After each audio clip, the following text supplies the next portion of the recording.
Jungle. Yang kebetulan sedang berada di Bali, jadi mohon maaf apabila saya berpakaian tidak seperti biasanya pakai jas tiap hari. Kesaksian saya yang paling utama terhadap almarhum Gus Solah adalah ketika pada awal tahun 2019 saya setiap hari Sabtu dan hari Minggu memberikan bantuan hukum gratis kepada ratusan masyarakat di Kopi Joni. Dan dari ratusan masyarakat yang antri tersebut, ternyata ada 2 utusan dari Teguh Ireng yang hendak mengundang Hotman Paris untuk memberikan ceramah di Teguh Ireng, khususnya terhadap para santri. Dan saya masih ingat waktu itu yang hadir adalah Pak rekan saya, Ariranto. Ya. Waktu itu saya tanyakan, kenapa saya? Saya ini orang Batak, saya ini Kristen. Ternyata utusannya Teguh Ireng ini mengundang saya karena katanya saya sudah sukses puluhan tahun sebagai pengacara internasional dan ingin memberikan inspirasi kepada para santri di Teguh Ireng. Di situ saya sangat kagum karena pengacara internasional di Indonesia ini banyak. Kenapa harus Hotman Paris yang Kristen? Disitulah saya benar-benar mulai berpikir, oh ini Gus Solah ini benar-benar tidak membedakan latar belakang. Kayak dia sesuai dengan tema hari ini, bahwa memang beliau itu tidak membedakan latar belakang. Dan saya semakin terharu waktu saya tiba di Teguh Ireng. Di gerbang Teguh Ireng tersebut ada spanduk yang sangat besar, selamat datang Hotman Paris. Betapa saya bangganya, walaupun saya sudah melakukan buana di dunia internasional, sudah menangani ratusan kasus-kasus internasional, tapi saya merasa bangga bahwa suatu institusi Teguh Ireng yang sangat hebat bisa menyambut Hotman dengan kata-kata selamat datang. Jadi yang saya kagumi dari beliau adalah tidak membedakan latar belakang orang. Yang kedua, walaupun beliau itu bukan sarjana hukum, tapi dalam diskusi saya sama beliau, abstraksi hukum, abstraksi pemikirannya tentang hukum dan keadilan sangat mendalam, bahkan melebihi sarjana hukum. Yang ketiga, yang saya tahu dari beliau dan juga dari lingkungan Teguh Ireng adalah saya semakin yakin tidak benar ajaran Islam itu, karena waktu saya ke Teguh Ireng yang saya temukan adalah kesejukan. Dan mungkin bagi yang mengikuti Instagram saya, justru dari situlah salah satu putra Teguh Ireng yaitu Ariranto setiap jam 4 subuh selalu mengirimkan saya video-video tentang ceramah-ceramah Islam, dan itu saya posting di Instagram saya yang followernya 6,3 juta dan ratusan ribu orang mengikuti Instagram saya setiap subuh. Dan itulah kenangan saya dari Gus Solah, Abang Gus Solah. Dan saya juga mengucapkan terima kasih kepada ibu dan keluarganya yang waktu saya datang ke Teguh Ireng disambut dengan keramah-tamahan, benar-benar penuh bersahabat. Dan sekali lagi, itulah kenangan saya, testimoni saya dengan almarhum yang saya hormati, Gus Solah. Demikianlah testimoni dari saya, Hotman Paris. Terima kasih kami sampaikan kepada Bapak Hotman Paris Hutapea yang telah memberikan testimoni langsung dari Bali. Selanjutnya testimoni dari Mas Ainun Najib melalui Zoom dari Singapura. Kami persilakan.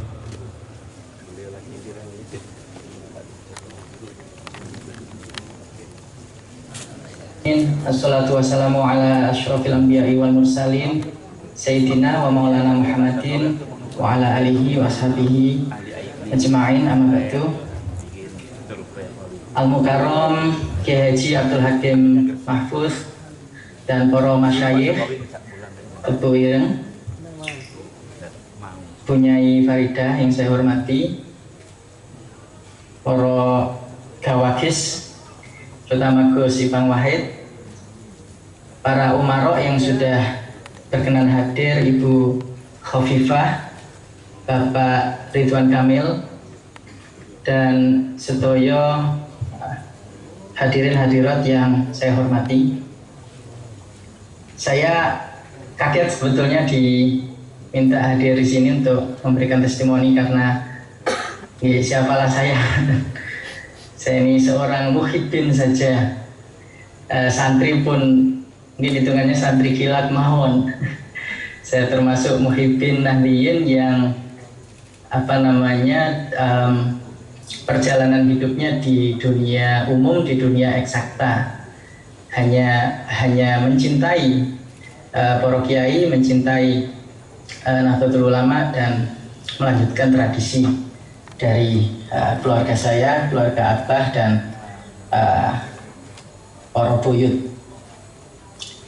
Tapi alhamdulillah rupanya Gus Ipang berkenan mengundang saya untuk hadir, dan saya mau cerita satu hal yang spesifik dan sangat berkesan sekali buat saya pribadi dari almarhum Gus Solah. Saya tuh ingat betul, mungkin ini untuk ngadem-ngademi saya yang ya santrinya santri kilat. Saya ingat betul bahwa beliau itu berpandangan bahwa santri atau kalangan nahdiyin itu mesti menguasai sains dan teknologi, mesti belajar di jalur umum.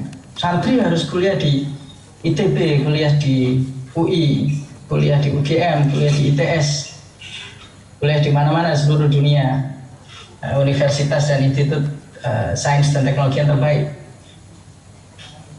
Itu sangat berkesan sekali karena bukan hanya itu ngadem-ngademi saya, tapi juga sebenarnya menunjukkan kalau ilmu dan adab karakter agama itu adalah akar, adalah bekal yang mutlak wajib dimiliki. Namun yang penting juga adalah melihat ke depan, memiliki visi yang lebih besar untuk umat, untuk bangsa dan negara. Dan di era saat ini, visi yang besar itu hanya bisa dicapai dengan penguasaan, bukan hanya mampu ya, bukan hanya kemampuan, tapi betul-betul menguasai dan unggul di bidang sains dan teknologi. Zamannya memang sedemikian. Kalau kita lihat misalnya kita ambil contoh Amerika Serikat misalnya. Amerika Serikat itu sebuah negara dengan sejarah peradaban demokrasi yang paling tua, hampir 3 abad.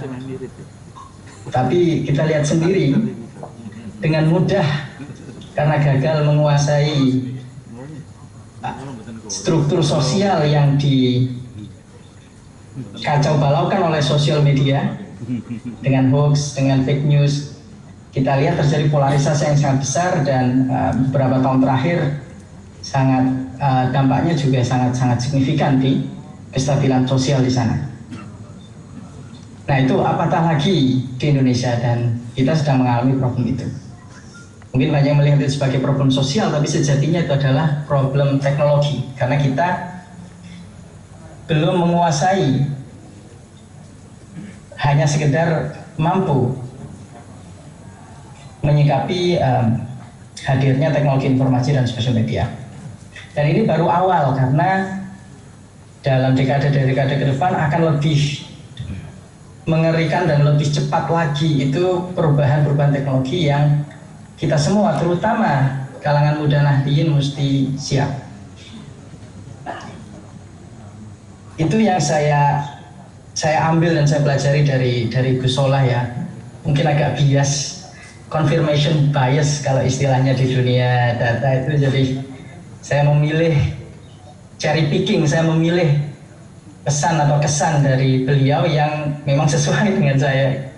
Tapi mudah-mudahan apabila ini sesuai dengan sebagian dari hadirin dan hadirat, mudah-mudahan ini bermanfaat juga. Demikian saya ringkas saja yang bisa saya sampaikan malam ini. Matur nuwun kesempatannya. Assalamualaikum warahmatullahi wabarakatuh.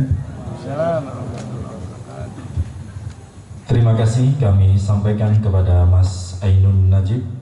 Selanjutnya testimoni tokoh dari Gubernur Jawa Barat kepada yang kami hormati Bapak Ridwan Kamil. Kami persilakan.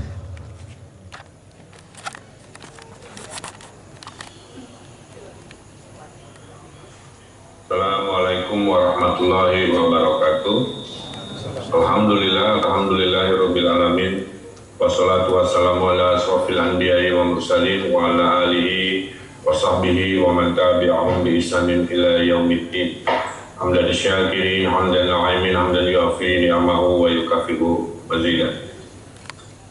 Yang saya hormati, saya muliakan Sohibul Bait, Sohibul Hajat, Ibu Nyai Faridah Salahuddin Wahid beserta Gus Ipang Wahid yang saya banggakan, yang saya hormati, saya muliakan ibunda saya, Ibu Mahfudoh Ali Ubaid.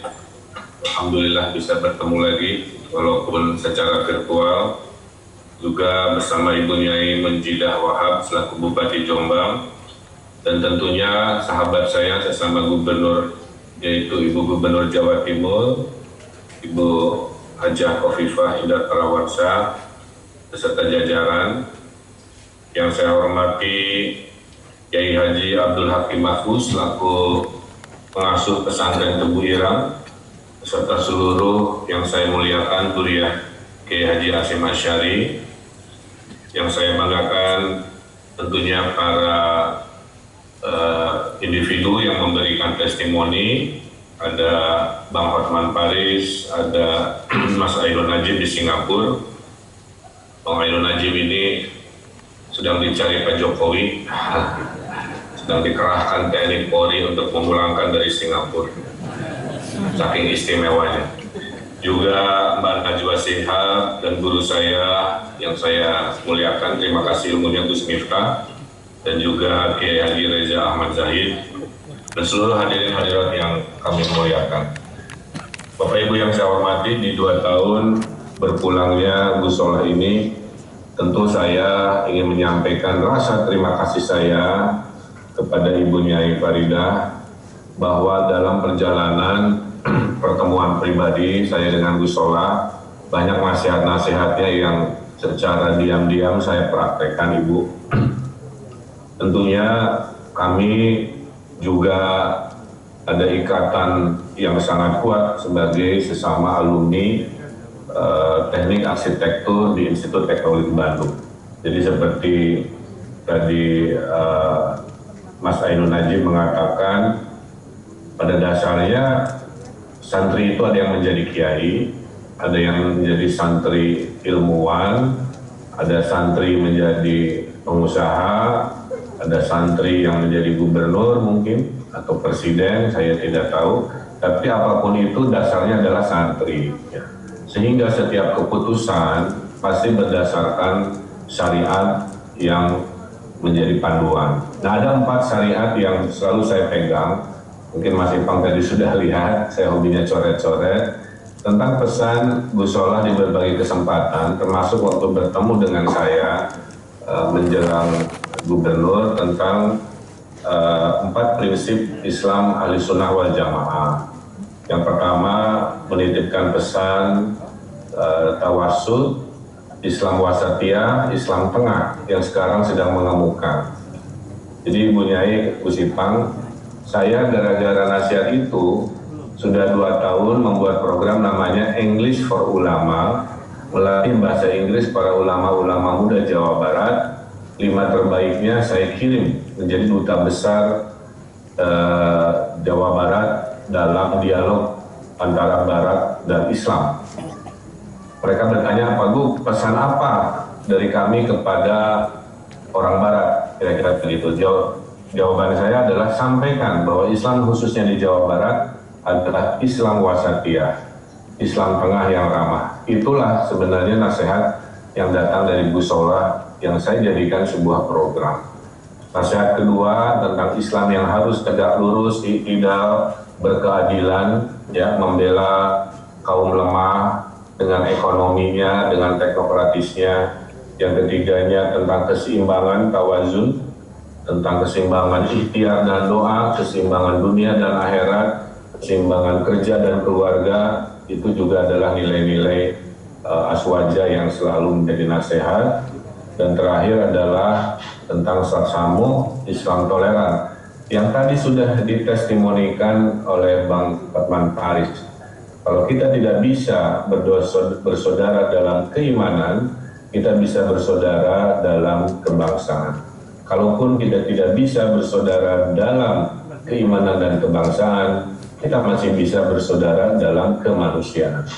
Jadi apa yang tadi tertestimonikan menunjukkan keluar biasaan, keluhuran teladan dari Gus Solah, dan kita akhir-akhir ini bisa melihat banyak orang yang pintar secara ilmu, tinggi IQ-nya, tapi seringkali merendahkan, seringkali tidak punya adab.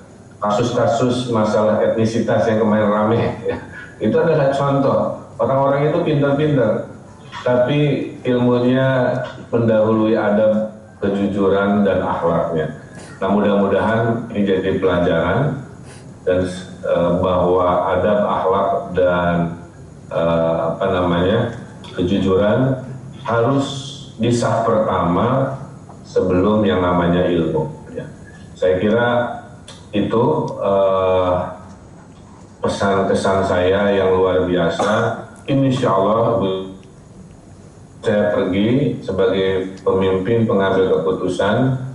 Tawasud, i'tidal, tawazun, tasamuh ini nasihat dari Gus Solah akan selalu saya jadikan panduan dalam mengamalkan muamalah, dalam mengamalkan pengambilan keputusan, karena agama membutuhkan kekuasaan dan kekuasaan pun membutuhkan agama sebagai panduan. Dengan agama hidup lebih terarah, dengan ilmu hidup lebih mudah, dengan budaya hidup lebih meriah, dan dengan kerja-kerja nyata hidup lebih berfaedah. Saya kira itu oleh-oleh yang saya dapat dari saya pribadi dengan Gus Solah di beberapa kesempatan. Saya doakan seluruh zuriyah Kiai Hasyim Asy'ari, juga keluarga besar Tebu Ireng dan Ibu Nyai Gus Ipang, Allah berikan keselamatan, kesehatan, dan dijauhkan dari segala bahaya dan kebencanaan. Itu saja, terima kasih. Salam sampurasun dari tanah Sunda, tanah Jawa Barat. Wallahul muwaffiq ila aqwamit thoriq. Wassalamualaikum warahmatullahi wabarakatuh. Kepada Gubernur Jawa Barat Bapak Ridwan Kamil, kami sampaikan terima kasih. Selanjutnya testimoni dari Mbak Najwa Shihab dilanjutkan oleh Gus Miftah. Itu normal dan bukan alasan untuk putus persaudaraan. Berkali-kali Gus Solah dan Gus Dur berpolemik di media massa soal berbagai hal, mulai dari posisi ayahanda mereka Kiai Haji Wahid Hasyim, soal bagaimana hubungan antara negara dan agama, soal bagaimana budaya politik di Nahdlatul Ulama. Keduanya juga bahkan mendirikan partai yang berbeda. Tetapi polemik dan perbedaan pendapat itu tidak pernah merusak hubungan persaudaraan. Saya ingat momen ketika Gus Solah melepas jenazah Gus Dur. Sangat jelas terlihat rasa cinta dan kehilangan yang mendalam. Dan itu adalah salah satu tanda betapa perbedaan tidak pernah sama sekali memutuskan hubungan persaudaraan antar mereka. Yang kedua, kita bisa belajar tentang kemenangan dan kekalahan sebagai hal biasa dalam demokrasi.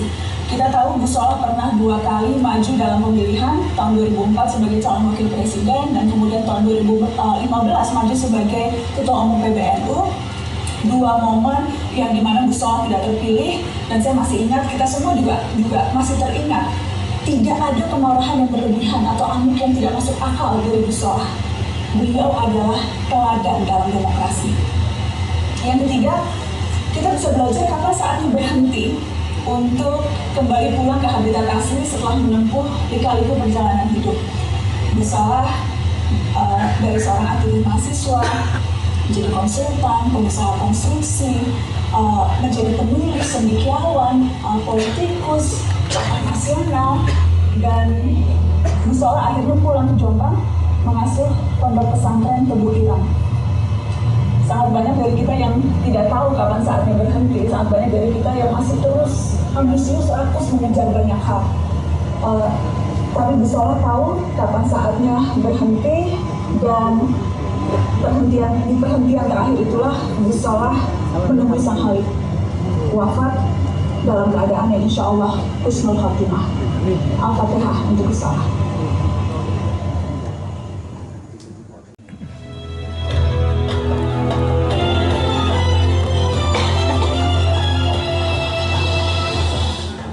Assalamualaikum warahmatullahi wabarakatuh.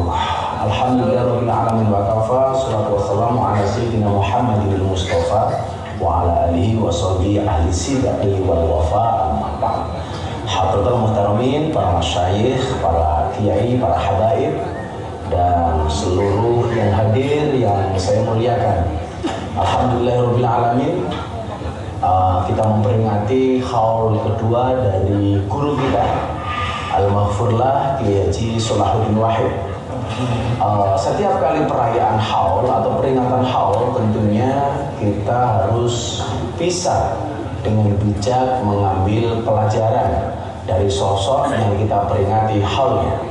Saya sering mengatakan, orang yang niat belajar dimanapun dia akan mendapatkan pelajaran, dan orang yang tidak niat belajar sedang belajar pun dia tidak bisa mendapatkan pelajaran.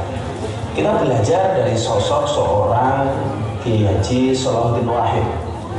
Saya melihat beliau adalah seorang yang sangat komplit, profilingnya sangat-sangat komplit. Yang pertama kita lihat beliau seorang aktivis, beliau seorang ulama, dan beliau juga seorang politikus, dan bahkan beliau juga merupakan tokoh dari hak asasi manusia di Indonesia. Dan beliau juga pernah menjabat sebagai anggota Majelis Permusyawaratan Rakyat. Artinya, kalau kita lihat dari profilnya ini, kita tentunya harus banyak belajar dari orang-orang seperti beliau. Saya jadi teringat satu kalimat, la tashab man la yunhiduka haluhu wa la yadulluka alallahi maqaluhu. Janganlah engkau berkawan dengan seseorang yang tindakan-tindakannya tak membuatmu menjadi giat dan terginas, dan ucapan-ucapannya tidak menunjukkan kepadanya, kepada Allah Subhanahu wa Ta'ala. Nah, kalau kita belajar dari profilnya Kiai Haji Salahuddin Wahid, tentunya ini menjadi inspirasi, menjadi penyemangat bagi kita bahwa ternyata peran beliau sebagai ulama dan kiai itu tidak membelenggu untuk bisa beraktivitas lebih dari ulama dan kiai. Maka beliau bisa menempatkan dirinya sebagai tokoh hak asasi, bisa menempatkan dirinya sebagai seorang politisi, dan bisa menempatkan dirinya sebagai seorang aktivis. Tentunya selain Kiai Salahuddin Wahid ini juga merupakan penulis yang luar biasa. Maka kita yang muda-muda tentunya harus banyak belajar dari orang-orang seperti beliau. Maka di halnya yang kedua ini, saya hanya bisa berharap dan berdoa mudah-mudahan bangsa Indonesia kembali bisa melahirkan tokoh-tokoh yang luar biasa seperti Kiai Haji Salahuddin Wahid. Dan tentunya salah satu anak beliau yang kebetulan sahabat saya, Gus Ipang Wahid, mudah-mudahan bisa menjadi miniatur dari seorang Gus Solah ini. Akhirnya dari peringatan haul ini dan belajar dari apa yang pernah dialami oleh Gus Solah, saya ingin mengatakan kita boleh saja kecewa dengan apa yang telah terjadi, tetapi jangan pernah kehilangan harapan untuk masa depan yang lebih baik. Masa depan yang cerah selalu tergantung kepada masa lalu yang dilupakan, tetapi masa lalu yang indah tak mudah untuk dilupakan. Terima kasih. Assalamualaikum warahmatullahi wabarakatuh. Selanjutnya mari kita ikuti bersama Mau'idhah Hasanah yang pada hal ini akan disampaikan langsung oleh Al-Mukarram Dr. Kiai Haji Reza Ahmad Zahid LC, pengasuh Pondok Pesantren Al-Mahruziyah Lirboyo. Kepada beliau kami persilakan.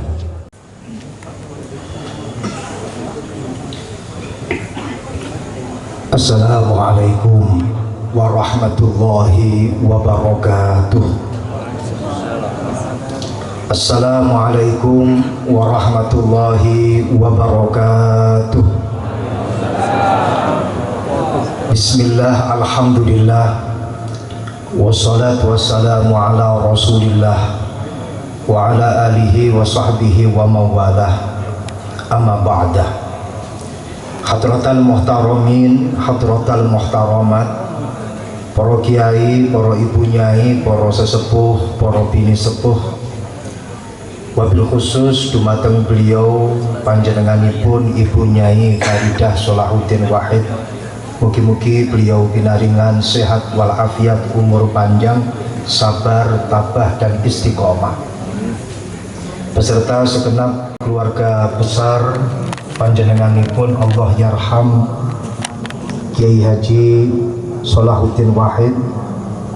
Ada Gus Ipang, ada Gus Billy, dan yang kita muliakan bersama-sama beliau panjenenganipun Romo Kiai Haji Abdul Hakim Mahfud, panjenenganipun Romo Kiai Haji Mas Duki Abdurrahman Al-Hafidh, panjenenganipun Ibu Nyai Mahfudzoh ingkang kawula mulyakaken, panjenenganipun Ibu Nyai Munjidah, panjenenganipun Ibu Nyai Khofifah Indar Prawansa, sedaya para kiai, para ibu nyai, nyuwun pangapunten tanpa mengurangi rasa hormat.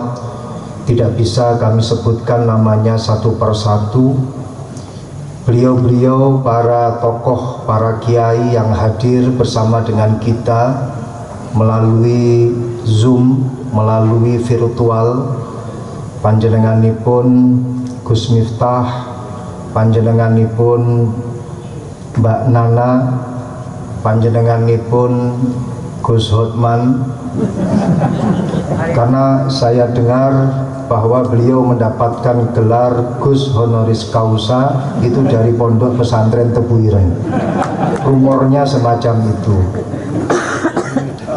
Bersama kita juga Gus Ainun Najib, para masyayikh, para hadirin hadirat, wabil khusus keluarga besar Pondok Pesantren Tebu Ireng. Alhamdulillah, pada malam hari ini bukan mau'idhah. Yang akan saya sampaikan adalah kisah testimoni. Beberapa kali kami menimba ilmu dari panjenenganipun Romo Kiai Haji Sholahuddin Wahid. Para hadirin, sebelumnya kami matur datang panjenengan semuanya bahwa beberapa hari yang lalu, belum lama, pengurus Pondok Pesantren Tebu Ireng datang ke kediaman kawula, mengantarkan surat. Saya baca, nopo niki Kang, niki surat untuk acara haulnya Mbah Kiai Sholahuddin Wahid.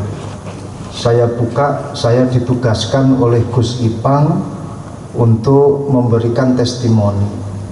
Saya bilang kepada pengurus pondok, Kang, akad-akatan saya sama Gus Ipang itu tidak seperti ini. Belum sah antara saya dengan Gus Ipang masalah akad saya ini mau ditugaskan jadi apa. Karena apa? Karena saya itu tanya sama Gus Ipang, Gus, acara haulnya Kiai Sholahuddin Wahid itu kapan?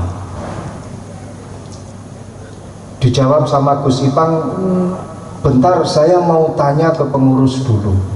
kira-kira nanti acaranya itu kapan. Kemudian tidak ada jawaban, dibalas dengan surat undangan. Langsung di situ tertulis tanggal 3. Saya tanya kepada pengurus, ini Gus Ipang atau siapa? Niki kalau tidak salah ini adalah kesepakatan keluarga dan tentunya sudah mendapatkan ridho dari panjenenganipun Kiai Haji Abdul Hakim Mahfud. Kalau sudah beliau yang dawuh, saya nggak bisa ngapa-ngapain. Saya bilang kepada pengurus, Kang, tolong sampaikan kepada Gus Ipang, saya mohon waktu, saya mau menata hati terlebih dahulu. Loh panjenengan kenapa Gus? Kok malah dadak mau menata hati terlebih dahulu untuk menghadiri acaranya Gus Solah?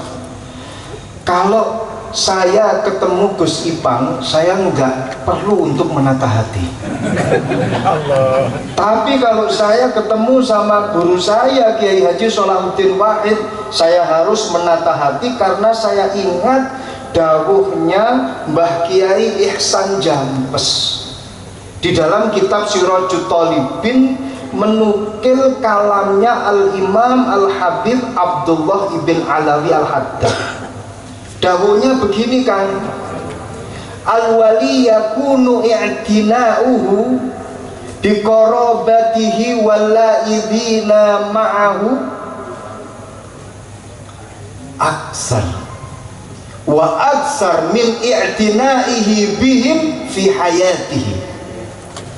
Seorang wali ketika wafat, maka kepedulian dirinya kepada murid-muridnya, kepada santri-santrinya, kepada keluarganya ini lebih besar. I'tina'uhu bihim fi mautihi aksar wa aksar, lebih besar daripada kepeduliannya kepada mereka ketika beliau ini masih hidup. Jadi wala tahsabanna alladziina qutilu fi sabilillahi amwatan bal ahya'un 'inda rabbihim yurzaqun.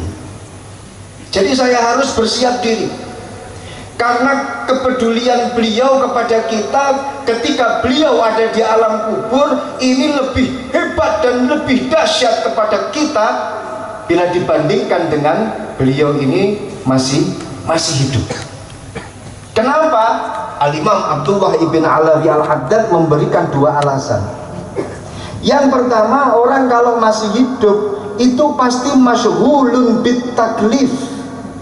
Ketika orang itu masih hidup, beliau itu selalu disibukkan dengan taklif, kewajiban-kewajibannya sebagai seorang manusia, sehingga dia ini sibuk dengan sifat basyariyah dan sifat khususiyah. Tapi kalau orang itu sudah wafat, maka hilang itu yang namanya sifat basyariyah, yang ada hanya sifat khususiyah. Seorang mayit ketika wafat pasti hilang itu yang namanya sifat basyariyah. Nggak ada ceritanya seorang mayit di dalam kubur teriak-teriak kepada bagian konsumsi, mana air minumnya. Nggak ada. Yang ada kalau sudah wafat, maka dia fokus kepada Allah Subhanahu wa ta'ala. Jadi alasan yang kedua inilah kefokusan seorang yang sudah wafat, maka menjadikan doa-doa beliau ini lebih mustajab bila dibandingkan dengan beliau masih hidup. Terus saya tanya lagi, Kang, nanti acara haulnya itu di mana? Dijawab sama pengurus, acaranya nanti itu pas di samping makom beliau. Tambah dredeg kula. Di samping beliau, di samping Mbah Kiai Hasyim Asy'ari, di samping Mbah Kiai Wahid, di samping Gus Dur, di sampingnya Mbah Kiai Sholahuddin Wahid. Saya tambah tidak bisa ngapa-ngapain lagi, bilang kepada Gus Ipang, hadir saya lillahi ta'ala wallahu a'lam bishawab. Sampaikan salam prank saya kepada Gus Ipang. Selamat, beliau telah sukses untuk ngeprank saya. Ini Jadi harus ditata terlebih dahulu. Hadir kita pada malam hari ini tidak hanya kita mendoakan beliau-beliau, tapi ada sesuatu yang lebih hebat, yang lebih dahsyat. Apa itu? Kita mendapatkan barokah dari beliau-beliau ashabul haul. Amin ya rabbal alamin. Hadirin hadirat yang dimuliakan Allah subhanahu wa ta'ala, saya teringat ketika awal beliau mendapatkan amanah untuk menjadi pimpinan pengasuh pondok pesantren Tebu Ireng. Saya teringat ketika beliau datang ke kediaman kami, diskusi panjang dengan Allah yarham ayahanda kami Kiai Haji Imam Yahya Mahrus, dan beliau juga sowan ke Kiai Anwar Mansur, Kiai Kafa Bihi Mahrus di Lirboyo. Beliau juga sowan silaturahim ke Pondok Ploso, sowan ke Yaidin, sowan ke Kiai Nurul Huda Jazuli. Beliau juga ke Pacul Guang, sowan ke Kiai Abdul Aziz Mansur. Beliau juga ke Sidogiri, beliau juga sowan ke Gontor. Awal beliau mendapatkan amanah untuk memimpin pondok pesantren Tebu Ireng ini, beliau mengawali dengan silaturahim dengan pondok-pondok pesantren yang ada di sekitarnya. Teringat betul diskusi panjang yang terjadi di kediaman kami. Masya Allah, menjadi satu suri tauladan bagi kita semuanya, bahwa seperti apa yang disampaikan oleh Rasulullah Shallallahu Alaihi Wasallam ketika awal beliau masuk ke kota Madinah untuk membangun sebuah kerajaan, sebuah pemerintahan di Madinah. Apa awal hadis yang disampaikan oleh Rasulullah? Yang pertama, ufsus salam, tebarkanlah salam, tebarkanlah kedamaian, tebarkanlah keselamatan. Kemudian Rasulullah juga dawuh wa at'imut ta'am, berilah makanan kepada mereka-mereka yang berhak untuk mendapatkannya, pemberdayaan ekonomi. Yang ketiga, wa ausilul arham, sambung silaturahim. Yang keempat, wa sallu fil lail wan nasu niyam, salatlah kalian ketika malam hari, ketika manusia sedang tidur. Wasilul arham, sambung silaturahim. Rasulullah memerintahkan kepada sahabatnya ketika awal masuk Madinah untuk menyambung silaturahim. Mbah Kiai Salahuddin Wahid ketika awal menjadi pimpinan pengasuh pondok pesantren Tebu Ireng, beliau silaturahim dengan pondok-pondok pesantren yang ada di sekitarnya. Bahkan dalam satu kisah, beliau pernah ditanya oleh seorang santrinya, Kiai, benarkah pondok-pondok pesantren yang ada saat ini itu berkompetisi antara satu dan yang lain? Jawab beliau dengan lantang, nggak ada. Kalau toh memang ada kompetisi antar pondok pesantren, itu adalah al-musabaqah fil khairat, fastabiqul khairat. Kalau toh memang ada kompetisi di antara pondok-pondok pesantren, yang ada adalah at-ta'awun bainal ma'ahid, atau saling tolong menolong, bahu membahu antara pondok pesantren. Makanya hasilnya luar biasa. Setelah Mbah Kiai Salahuddin Wahid silaturahim ke pondok-pondok pesantren yang ada di sekitar Tebu Ireng, akhirnya ada guru dari pondok pesantren Lirboyo ditugaskan untuk ngajar di Tebu Ireng. Ada guru dari Sidogiri ditugaskan untuk ngajar di Tebu Ireng, dan begitu seterusnya. Hikmahnya terus mengalir. Santri-santri Tebu Ireng banyak yang dikirim menjadi guru-guru tugas di pondok-pondok cabang Tebu Ireng. Barokah silaturahim.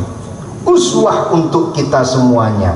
Jangan sampai lepas putus silaturahim dengan pondok-pondok pesantren. Maka dari itu kula wekdal mendapatkan amanah untuk menjadi ketua Robitoh Ma'ahid Islamiyah atau Asosiasi Pondok Pesantren Jawa Timur pada waktu itu. Salah satu kiai yang sering kami sowani untuk kami mintai nasihat dan arahan itu adalah Kiai Haji Sholahuddin Wahid.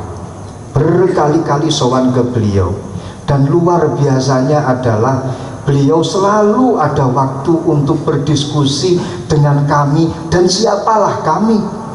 Tapi beliau Masya Allah ngayomi kepada kami ini luar biasa, tidak segan-segan. Beliau bertanya kepada kami, Gus, gimana kabar pondok-pondok pesantren yang ada di Jawa Timur? Program-program yang sampean buat itu apalagi? Setelah kemarin membuat acara di pondok pesantren Tebu Ireng, yang kami temukan dan yang ditemukan oleh pengurus-pengurus RMI Jawa Timur pada waktu itu, pada sosok seorang Gus Solah adalah ada himmatul ulama yang real, yaitu ar-riayah. Ada himmah yang real, semangat yang real, semangat perjuangan yang nyata di dalam diri seorang Gus Solah, yaitu ngayomi. Sama seperti apa tadi yang disampaikan oleh Gus Hotman Paris, tidak membeda-bedakan, ngayomi semuanya. Ini adalah suri tauladan yang luar biasa, tidak membeda-bedakan, semua diayomi. Masya Allah. Bahkan kalau kita lanjutkan, beliau adalah seorang yang al-faqih al-hakiki, seorang faqih yang nyata dalam hal apa? Yuzawwiju bainal haqqi wal waqi'. Jadi seorang ulama yang bernama Ibnu Hazm pernah dawuh begini, orang disebut sebagai faqih yang hakiki adalah orang yang mampu mengkombinasikan antara ilmu yang dia miliki dengan kondisi real masyarakat, ilmu yang dia miliki dengan gejala sosial, perubahan sosial di tengah-tengah masyarakat. Ketika dia mampu mengkombinasikannya, maka hadza huwa al-faqih al-hakiki. Dan beliau termasuk golongan al-faqih al-hakiki. Buktinya banyak. Satu dari 1000 bukti yang ada, beliau ini kalau memerintahkan sebuah perintah atau memberikan arahan sebuah arahan kepada santri-santrinya, beliau pasti melakukan apa yang beliau arahkan, apa yang beliau nasihatkan, beliau pasti melakukannya. Sama seperti apa yang terjadi kepada seorang imam besar, Al-Imam Abu Hanifah. Imam Abu Hanifah, cerita sedikit, beliau itu dulu pernah disowani oleh seorang wali santri. Wali santri ini bilang begini, Kiai Abu Hanifah, anak saya ini belajar di pondok pesantren panjenengan, tapi borosnya luar biasa. Dia ini kalau minta kiriman, Masya Allah, menghabiskan gaji saya. Kenapa? Karena makannya ini nggak ukur-ukur. Dia ini suka keju, suka daging, dan suka susu. Santri. Nggak tahu kalau santri Tebu Ireng. Santrinya Imam Abu Hanifah ini ada dari mereka yang suka makan daging, kemudian makan keju, sama minum susu. Kalau begini caranya Imam Abu Hanifah, saya sebagai wali santri tekor saya. Mohon anak saya ini mbok yao diomongi, biar saya ini nggak terlalu tekor dalam ngopeni biayai anak saya di pondok pesantren. Apa jawab Imam Abu Hanifah? Datang ke sini lagi 40 hari lagi ya. Setelah 40 hari lagi, nanti kamu datang ke sini akan saya kasih tahu jawabannya. Setelah 40 hari, sang wali santri datang lagi sowan kepada Imam Abu Hanifah, tanya kepada Imam Abu Hanifah, gimana anak saya Kiai?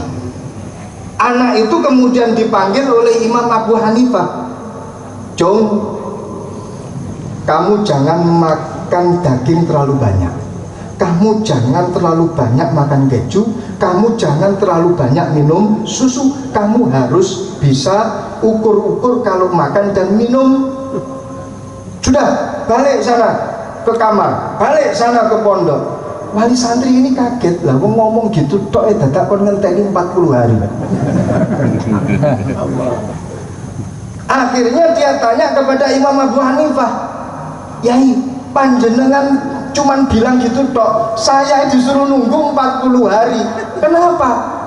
Jawab Imam Abu Hanifah, ojo banter-banter, karena saya ini juga suka daging, suka keju, dan suka minum susu. Makanya sebelum saya ngomongi anak kamu, saya harus melatih diri saya terlebih dahulu untuk mengekang tidak makan daging, tidak makan keju, dan tidak minum susu selama 40 hari. Baru saya mau dan berani ngomongi santri saya.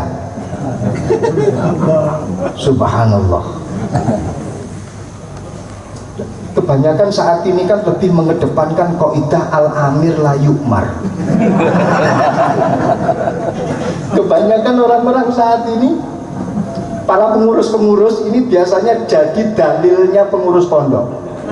Ketika ngoprak-ngoprak santri, kemudian ada pertanyaan dari santri, kamu sukanya itu nyuruh-nyuruh, tapi kamu sendiri kayak gitu. Jawabannya selalu begini, saya kasih kunci jawaban bagi pengurus, ada satu kaidah, al-amir la yu'mar.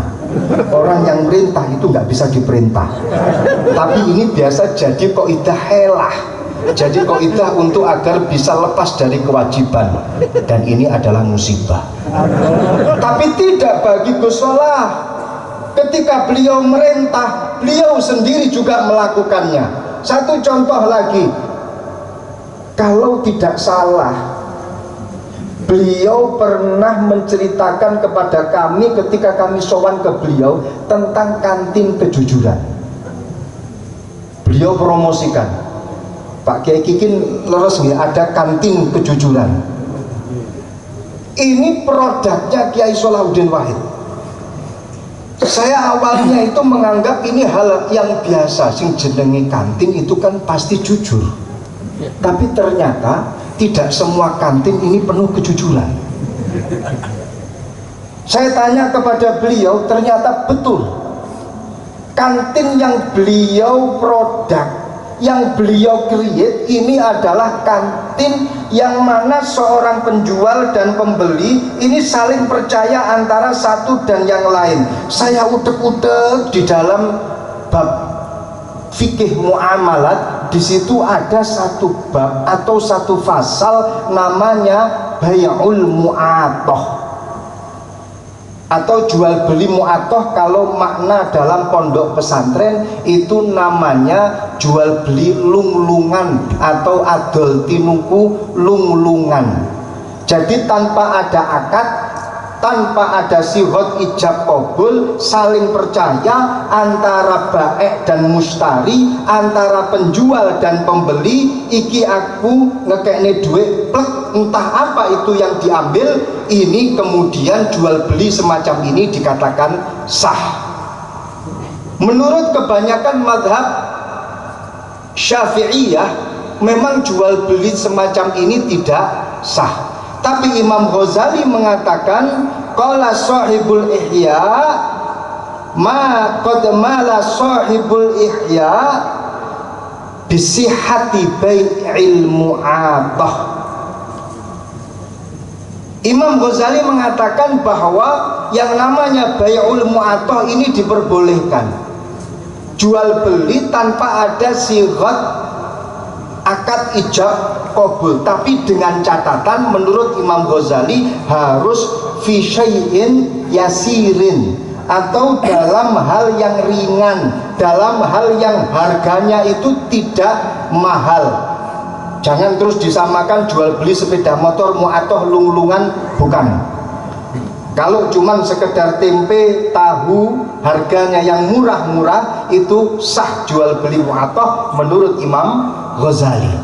Beliau Kiai Salahuddin Wahid mengaktualisasikan bai'ul mu'athah, dan tidak hanya mengaktualisasikan bai'ul mu'athah, tapi juga mengambil hikmah daripada bai'ul mu'athah sebagai media untuk mencetak santri-santri yang jujur. Luar biasa. Tepuk tangan untuk Kiai Haji Salahuddin Wahid.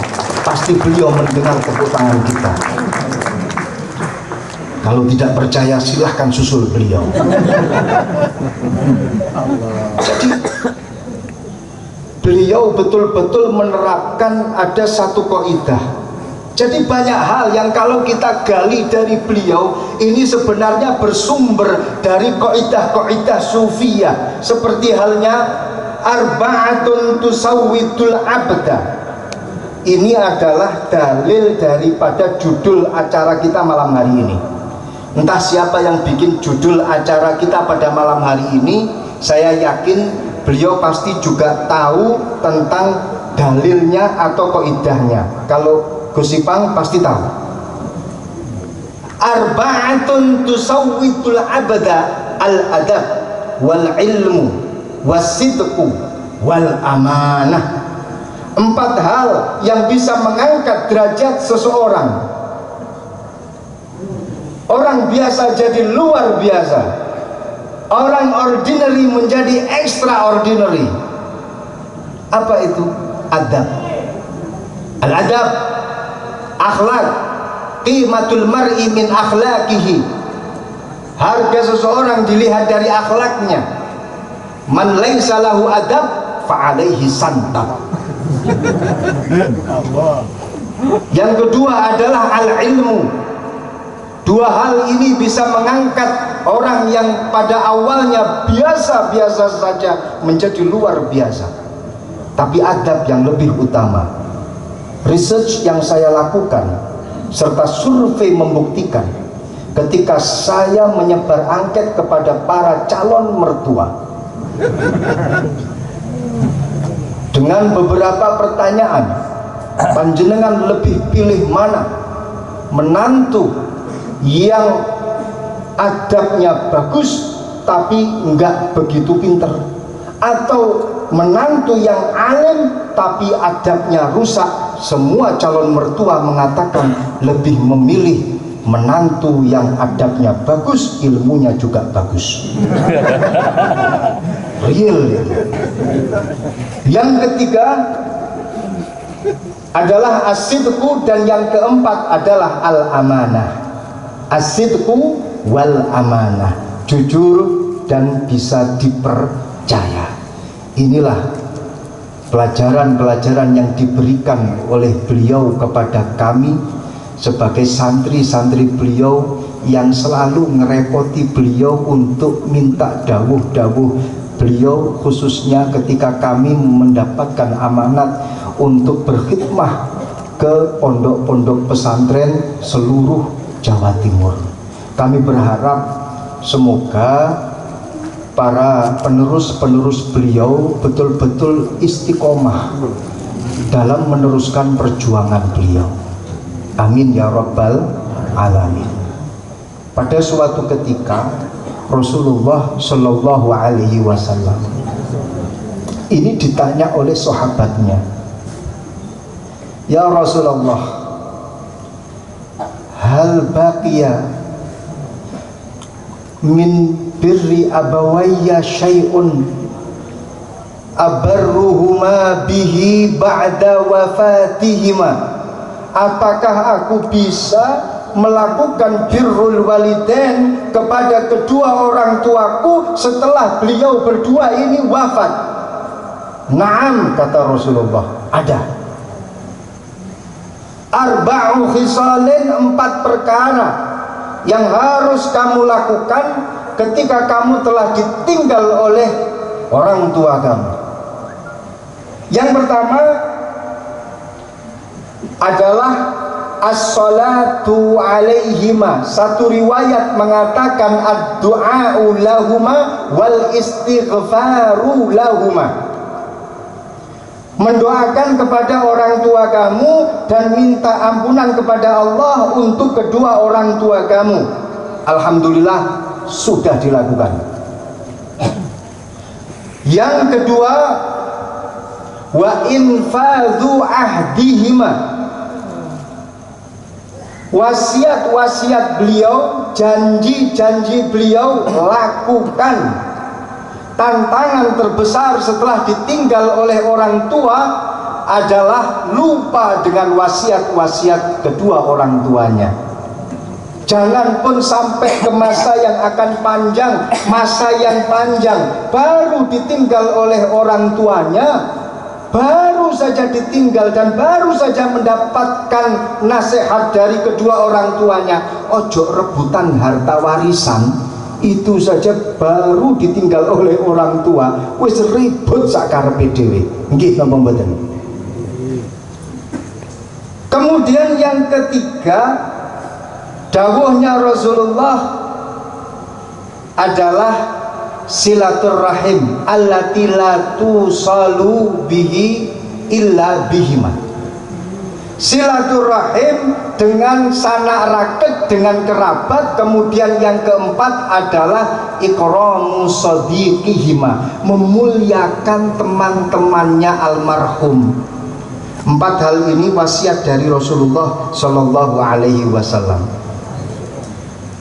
Abdullah bin Umar ini melakukan dari apa yang disampaikan oleh Rasulullah. Jadi Abdullah bin Umar ini pada satu ketika jalan-jalan terus ketemu sama seorang badui. Orang badui ini ditanya, kamu Fulan bin Fulan? Nggih, saya Fulan bin Fulan. Silakan naik bersama dengan saya. Naik keledai, dalam satu keledai Abdullah bin Umar satu perjalanan dengan badui itu. Kemudian sorbannya Abdullah ibn Umar ini diberikan kepada orang badui itu.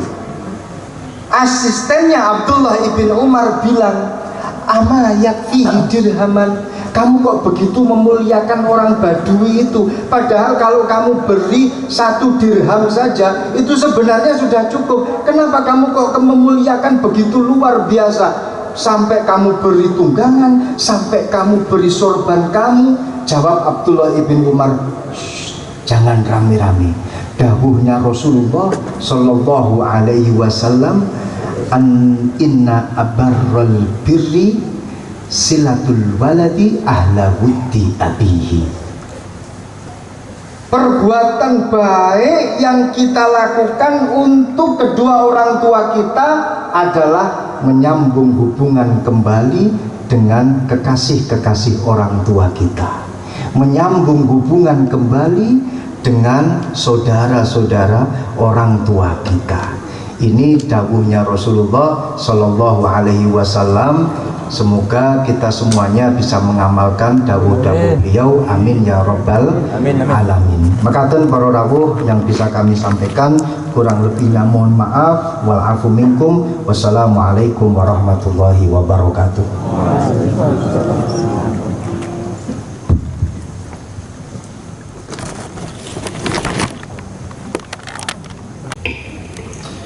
Ila hadrati Rasulillah sallallahu alaihi wasallam wa alihi wasallam wa ila arwah ikhwanihim minal anbiya wal mursalin wal awliya wa syuhada sholihin sallallahu alaihi Haji Muhammad Hashim Asy'ari. Al-Fatihah. A'udzu billahi minasyaitonir rajim. Bismillahirrahmanirrahim. Alhamdulillahirabbil alamin. Arrahmanir rahim.